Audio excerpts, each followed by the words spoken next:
Hello everyone, कैसे हैं आप सभी लोग। उम्मीद करता हूँ कि सभी आप बहुत अच्छे होंगे। तो शुरू करते हैं एक बहुत ही इंपॉर्टेंट टॉपिक रे ऑप्टिक्स का, रिफ्रैक्शन फ्रॉम स्फेरिकल सर्फेसेस। बहुत ही इंपॉर्टेंट टॉपिक है एग्जाम पॉइंट ऑफ व्यू से। तो इसको देखते हैं कैसे होता है। इसका एक डेरिवेशन है mu two by V minus mu one by U equal to mu two minus mu one upon R. तो हम इसको प्रूव करना है कि कैसे आएगा। तो इसके लिए हम सबसे पहले एक डायग्राम देखते हैं जो बना हुआ है यहाँ पर। हमारा एम है इसको प्रूव करना है, इसको बताना है कि कैसे आएगा। तो इसी चीज़ को देखते हैं। तो यहाँ पर सबसे पहले हमने एक स्फेरिकल सरफेस लिया है जिसका रिफ्रैक्टिव इंडेक्स कितना है, म्यू टू है। मतलब जिस मटेरियल से बना उसका रिफ्रैक्टिव इंडेक्स म्यू टू है और इसके सराउंडिंग मीडियम का जो रिफ्रैक्टिव इंडेक्स है वो है म्यू वन। अब शुरू करते हैं। ऑब्जेक्ट ओ, हमारा ऑब्जेक्ट ओ पर रखा हुआ है। यहाँ से सबसे पहले क्या होगा, रे ऑफ लाइट जाएगी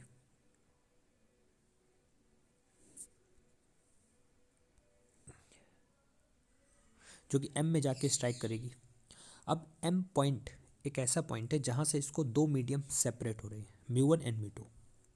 तो इस लाइट का क्या होगा, रिफ्रैक्शन होगा स्फेरिकल सरफेस के थ्रू और इसकी इमेज बनेगी आई पॉइंट पर। पॉइंट आई पर इसकी इमेज बनेगी। एक हमने प्रिंसिपल एक्सिस के अबाउट भी एक लाइन ली है जो कि इसकी पोल से होकर जा रही है। ठीक है, तो हमें बस इसी में ही देखना है क्या चीज़ें हो रही है। तो सबसे पहले ये लाइट गई ओ से एम तक, ओ से एम। यहाँ पर हमने एक नॉर्मल ड्रॉ किया डॉटेड लाइन से। थीटा वन जो है वो एंगल शो कर रहा है, एंगल ऑफ इंसिडेंट। और जो थीटा टू है ये लाइन क्या हुई है, रिफ्रैक्ट हुई है यहाँ से। और ये जो नॉर्मल के साथ एंगल बना रहा है वो कितना है, theta two. Theta one angle of incident है, theta two angle of refraction है। अल्फा बीटा गामा तीन एंगल और कंसीडर किए हैं। और यहाँ पर ओ एम से इस प्रिंसिपल एक्सिस पे एक परपेंडिकुलर ड्रॉ किया है जिसकी हाइट एच है। पी डैश एक पॉइंट है जो कि प्रिंसिपल एक्सिस में है। पी पोल है इस स्फेरिकल सरफेस का। यू क्या है, यू है डिस्टेंस, ऑब्जेक्ट की डिस्टेंस फ्रॉम द पी।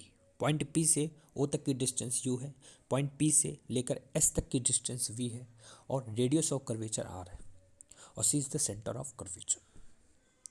तो यहाँ से हमें अब इतनी चीज़ें डायग्राम समझ में आ गया।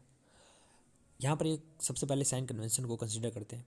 क्या लिखा हुआ है, all distances should be measured from the, all distances should be measured, all distances should be measured from the pole. जितनी भी डिस्टेंस को हमें मेजर करना है वो कहाँ से करना है, पोल से करना है।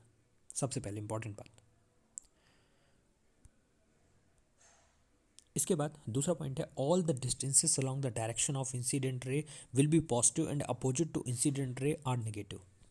मतलब यहाँ पर अगर हम साफ साफ देखें कि जो हमारी इंसिडेंट रे की डायरेक्शन है वो पॉजिटिव डायरेक्शन में है। हमने ये वाली डायरेक्शन को कंसीडर किया है, इसको हम पॉजिटिव मान रहे हैं।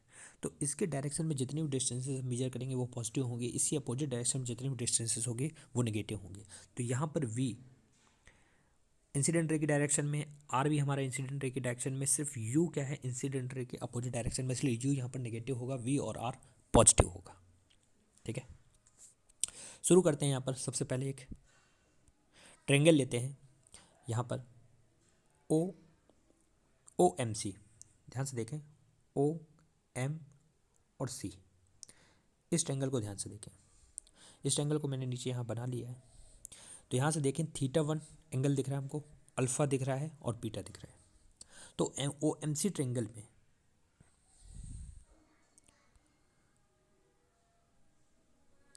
जो थीटा वन है वो है equal to alpha plus beta. कैसे आता है ये, ज्योमेट्री में अगर आपने पढ़ा होगा कि जो एक्सटीरियर एंगल होते हैं वो इक्वल होते हैं सम ऑफ अपोजिटली इंटीरियर एंगल के। या आप ऐसे भी निकाल सकते हैं 180 माइनस करके, तो ये एंगल हमें पता चल जाएगा। फिर इसके 180 के बराबर कर देंगे तो हमें theta one equal to alpha plus beta निकल आएगा आसानी से। फिर एक ट्रेंगल लेते हैं C M I, triangle C M I, ध्यान से देखें, सी एम इस ट्रायंगल को ध्यान से देखें तो इधर भी वही चीज़ लगेगी, beta equal to theta two plus gamma. यहाँ से हम निकाल सकते हैं बीटा की वैल्यू। बीटा भी वही है, exterior angle equal to sum of interior angle.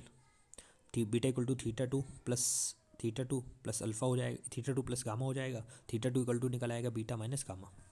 यहाँ से हमें थीटा वन और थीटा टू आसानी से पता चल गया। इसके बाद कुछ एजम्पन्स करेंगे, कुछ एज्यूम करना पड़ेगा, क्योंकि बिना एजम्पन्स के डेरिवेशन नहीं हो सकता। तो यहाँ पर सबसे पहले हमने एजम्पन्स माना है all rays are paraxial. All rays are paraxial, जितनी भी रेज हैं वो पैराक्सियल्स हैं। क्यों पैराक्सियल का मतलब है कि यहाँ पर जितनी भी रे हम लोगों ने ये बड़ा सा डायग्राम बना रखा है काफ़ी दूर दूर, ऐसा नहीं है। एक्चुअली रे बहुत पास पास है, बिल्कुल एकदम पैरेलल है एक दूसरे के, बिल्कुल पास में,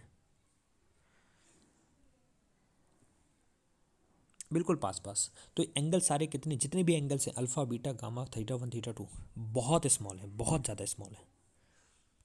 तो यहाँ से theta one and theta two are very small, alpha beta gamma are very small. यहाँ से हम जो पी डैश है ये किसके टेंडिंग टू हो जाएगा, पी डैश के। पी डैश है वो पी के बिल्कुल कॉइंसाइड करेगा पी पर, मतलब बिल्कुल पास होगा, बिल्कुल मतलब पी और पी डैश दो पॉइंट जो हमने बनाए, जो हमने एम से प्रिंसिपल एक्सिस पर परपेंडिकुलर ड्रॉ किया था पी डैश, वो दोनों पॉइंट लगभग लगभग सेम है। तो जितनी भी डिस्टेंस होगी वो पी से ही मेजर करेंगे हम लोग, पर ये एजम्पशंस मानना जरूरी है। नेक्स्ट यहाँ से हम क्या करते हैं, टेन अल्फा निकाल लेते हैं। टेन अल्फा की वैल्यू क्या होगी, H upon you. Tan alpha का निकालेंगे यहाँ से तो क्या होगा, एच अपॉन यू। बट यहाँ ध्यान रखना है यू को नेगेटिव लेना है। यू नेगेटिव इसलिए क्योंकि ये अपोजिट डायरेक्शन में इंसिडेंट की। तो एच अपॉन माइनस यू हो जाएगा। टेन बीटा यहाँ से देखते हैं, टेन बीटा कितना है, एच अपॉन आर। और टेन गामा यहाँ पर कितना है, एच अपॉन वी। ये सभी पॉजिटिव होंगे बट सिर्फ टेन अल्फा ही नेगेटिव आ रहा है, एच अपॉन यू। इसके बाद देखते हैं स्नेल्स लॉ लगाते हैं पॉइंट एम पर। इस पॉइंट पर हम क्या करेंगे, स्नेल्स लॉ लगाएंगे। स्नेल्स लॉ लगाने का सबसे अच्छा तरीका है, सबसे पहले उस मीडियम का refractive index multiply sine of angle. तो mu one multiply sine theta one और mu two multiply sine theta two. तो हमने स्नेल्स लॉ लगा दिया। अब हमें क्या करना है, एंगल्स बहुत स्मॉल है तो हम एक चीज़ लिख सकते हैं, sine theta one equal to theta one, sine theta two equal to theta two. Sine हटा देंगे, थीटा वन थीटा टू लिख देंगे। Theta one mu one sine theta one mu two theta two. Mu one theta one की जगह value रख देंगे, theta two की जगह वैल्यू रख देंगे। Mu one alpha plus beta, mu two beta minus gamma. Alpha beta gamma are very small है तो tan alpha equal to alpha लिख सकते हैं, tan beta equal to beta लिख सकते हैं और tan gamma equal to gamma लिख सकते हैं। तो यहाँ पर जितनी भी वैल्यू है अल्फ़ा बीटा गामा की वैल्यू जो भी हमने यहाँ पर निकाली है उन सबको पुट कर देंगे यहाँ पर और इसको कैलकुलेट करेंगे। म्यू वन ब्रैकेट में minus H upon U plus H upon R equal to mu two H upon R minus H upon V. तो यहाँ से क्या करेंगे, मल्टीप्लाई करा देंगे म्यू वन म्यू टू को अंदर, फिर इसके बाद mu one mu two R minus mu one R को एक तरफ ले जाएंगे, बाकी mu two V minus mu one U को एक तरफ ले जाएंगे और इसके बाद इसको देखेंगे तो हमारा ये निकल के आ जाएगा। बाकी ये मैथ है, फिजिक्स तो सिर्फ उतनी ही लगी जितनी लगनी थी। इसके बाद मैथमेटिक्स थोड़ा सा अगर आप ध्यान से देखेंगे तो ये चीज़ प्रूफ हो जाएगी। Mu two upon V minus mu one upon U equal to mu two minus mu one upon R. देखिए यहाँ पर म्यू वन और म्यू टू में कन्फ्यूजन ना हो बिल्कुल भी। म्यू वन को याद रखें कि म्यू वन उस मीडियम का रिफ्रैक्टिव इंडेक्स होता है जहाँ से लाइट आ रही होती है। तो यहाँ पर लाइट सराउंडिंग से आ रही है तो वहाँ का रिफ्रैक्टिव इंडेक्स क्या मानेंगे, हम म्यू वन मानेंगे। और म्यू टू क्या है, उस मीडियम का रिफ्रैक्टिव इंडेक्स है जहाँ से लाइट जा रही है, जहाँ लाइट जा रही है तो जा कहाँ रही है, स्फेरिकल सरफेस के अंदर। तो म्यू टू उस मीडियम का रिफ्रैक्टिव इंडेक्स है, तो याद रखना ये, नहीं तो ये गलत हो जाएगा म्यू वन म्यू टू। और यहाँ पर ये हमने जो डेरिवेशन किया है वो किया है जब लाइट रेयर मीडियम से डेंसर मीडियम में जा रही है।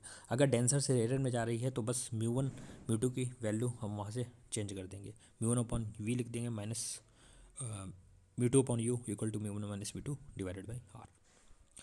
तो ये डेरिवेशन होता है, वो बहुत सिंपल सा डेरिवेशन है, इसको अगर एक दो बार प्रैक्टिस करते हैं तो आसानी से क्लियर हो जाएगा। Thank you.